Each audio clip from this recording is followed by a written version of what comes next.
I didn't know how clearly my family had ranked me until my mother said it out loud at dinner. Not angry, not emotional, just calm. Your sister's family always comes first. You're always last. My dad nodded like it was basic math. My sister smirked into her wine. I didn't cry. I didn't argue. I just said, "Good to know." Because something snapped in that moment. Not my heart, my loyalty. Before I tell you what I did next, take a second to hit like, subscribe, and comment where you're listening from.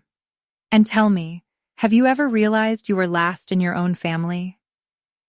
My name is Mia, and for most of my life, I learned my place without anyone ever sitting me down to explain it. No speeches, no rules posted on the fridge, just patterns, quiet ones, the kind you only recognize after they've shaped you. I grew up in a house in Denver that looked ordinary from the outside. Trim lawn, neutral paint, family photos by the front door.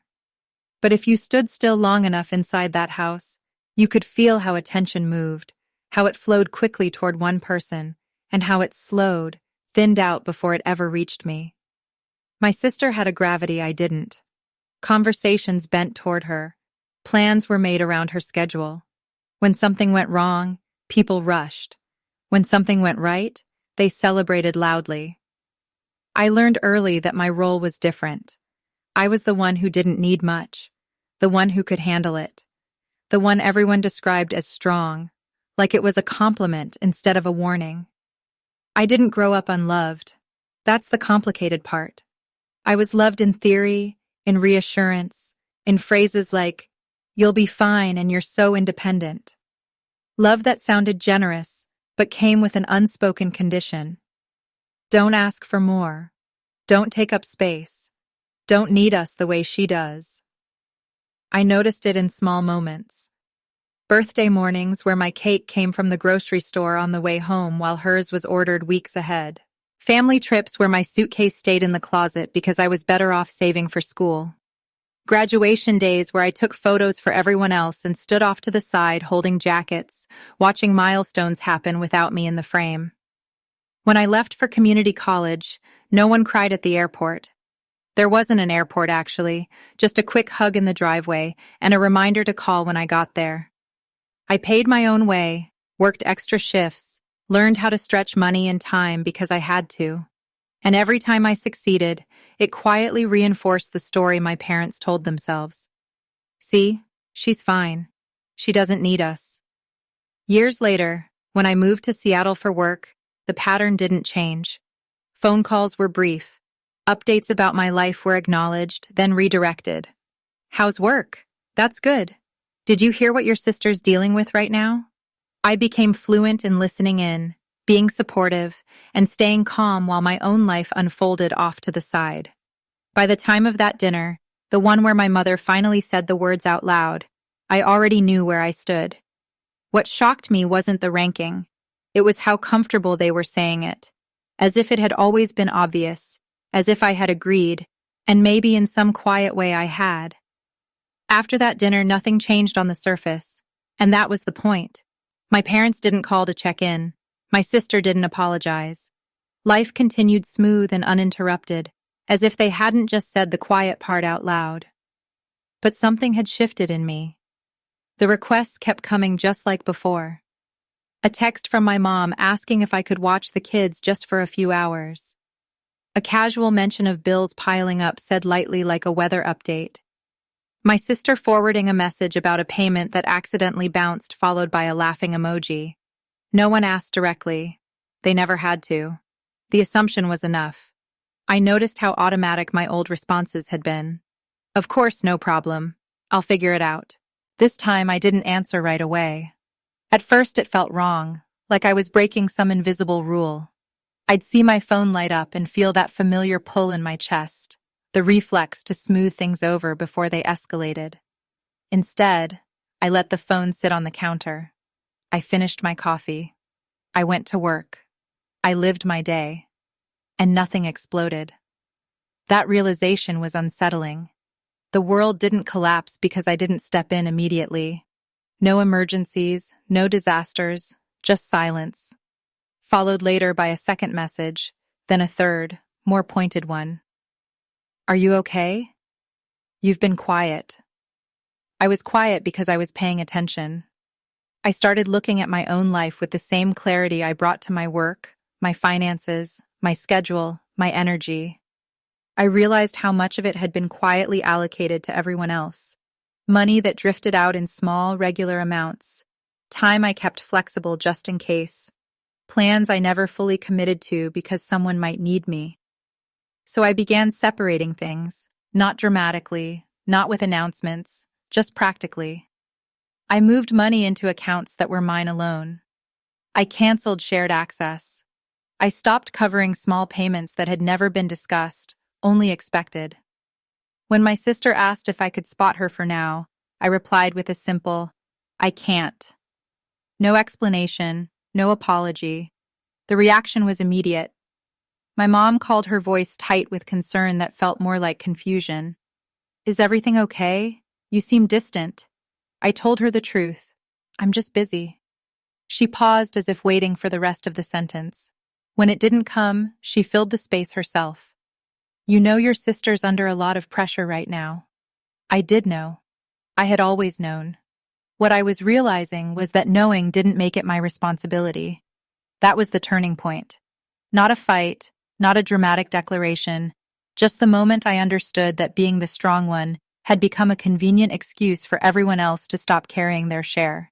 I didn't know then how soon they would really test that boundary, but I was about to find out. The call came on a weekday afternoon right as I was finishing a meeting. I could hear it before anyone said a word. That edge in my mom's voice, tight, rushed, the sound of someone trying to stay calm while standing on unstable ground. We need to talk, she said. Can you come by this weekend? She didn't explain. She didn't have to. By then, I'd learned the language. When my family used urgency without details, it meant something had gone wrong, something expensive. When I arrived in Denver, the house felt heavier than I remembered. The air stale. The living room table buried under stacks of envelopes and loose papers, bills, notices, printouts that looked official enough to be frightening. My sister sat rigid on the couch, arms crossed, eyes fixed on the floor. My dad avoided my gaze entirely. They didn't ask how I was. No one ever does in moments like that. My mom started talking fast words, tumbling over each other. A business decision that didn't pan out. Payments that had been delayed. A few contracts signed with optimism and very little margin for error. She kept using the word temporary, like repeating it might make it true. I listened without interrupting, my hands folded neatly in my lap, the way I always had. Then came the pause, the collective inhale, the moment they all looked at me. Well, my dad said, finally clearing his throat. You're in a stable place. You don't have kids. You can handle this better than most. There it was. The assumption, the expectation dressed up as logic. They didn't say the words outright, but they didn't need to. They expected me to cover the gap, to smooth the crisis, to make the numbers work the way I always had. My sister glanced up at me, then fear flickering across her face before settling into something else. Relief. As if the solution had just walked through the door. I didn't answer right away. Instead, I asked a question. What's the plan if I don't? The room went quiet. Too quiet. My mom looked hurt. My dad looked confused. My sister looked panicked. It was like I had spoken in a language they didn't recognize. Not helping had never been part of the equation. I need time, I said calmly. To understand everything, they nodded too quickly. Grateful, certain. They assumed time meant I was calculating how much I could give, not whether I would. That night, back in my childhood bedroom, I stared at the ceiling and felt something settle inside me. A resolve that didn't come from anger, but from clarity. The next morning I made 2 appointments. One with my therapist, one with a legal advisor. If I was going to step into this mess, it wouldn't be as the family's safety net. It would be on my terms. When I came back the following weekend, I didn't arrive with answers. I arrived with clarity. The house looked the same as it always had. but the energy inside it felt different, tighter, desperate, the kind of quiet that comes from people waiting to be rescued. Papers were still spread across the table, now more organized, stacked into piles, like someone had tried to make chaos look manageable. Bills here, payments there, a few contracts clipped together, corners bent from nervous handling. My parents were already seated. My sister sat beside them, her husband hovering near the doorway, like he wasn't sure if he was welcome in the room where the damage had been assessed. No one smiled when I walked in. No one offered coffee. My mom broke the silence first. "We're really glad you came," she said, hands folded tightly in her lap.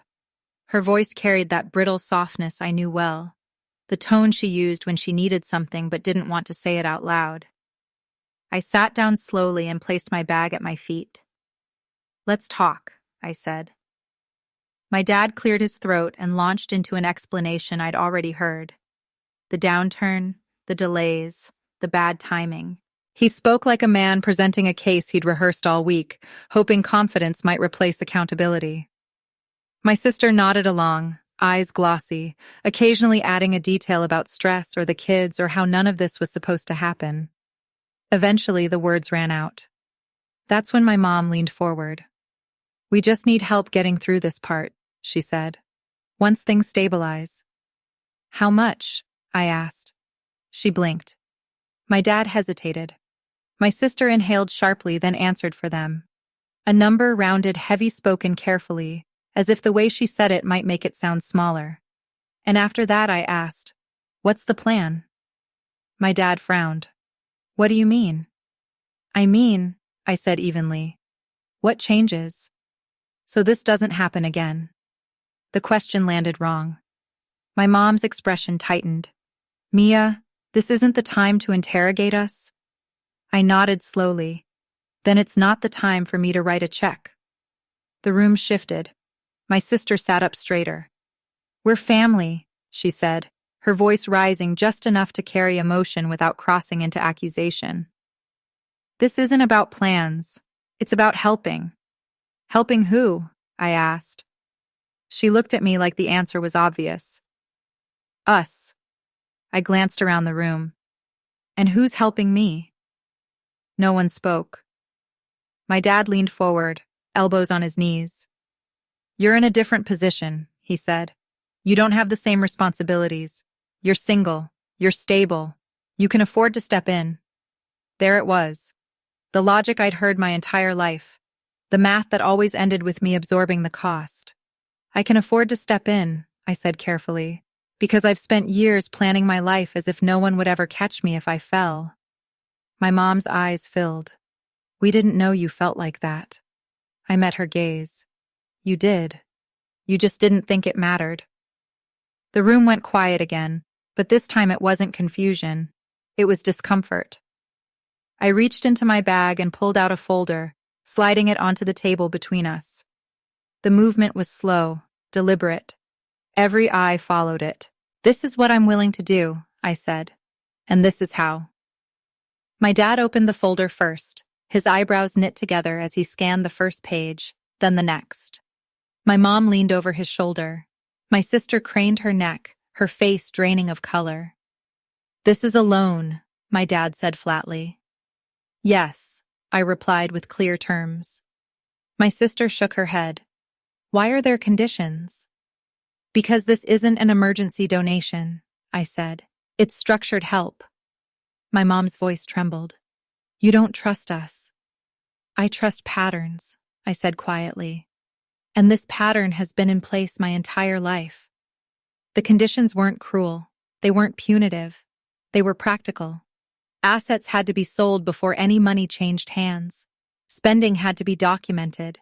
No new financial commitments without proof of sustainability. Family therapy not as a suggestion but as a requirement.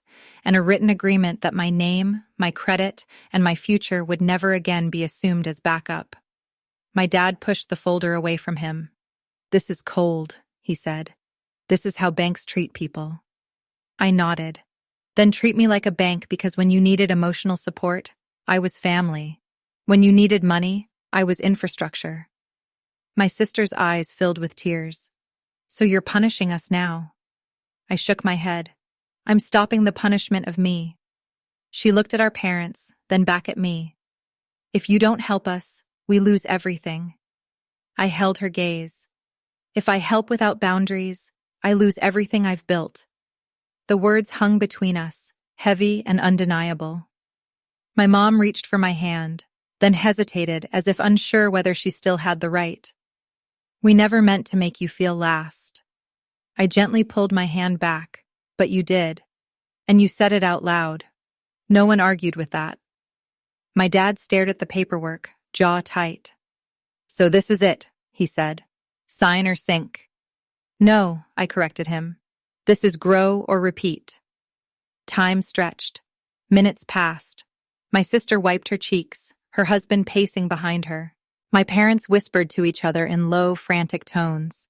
For the first time in my life, I wasn't feeling the silence.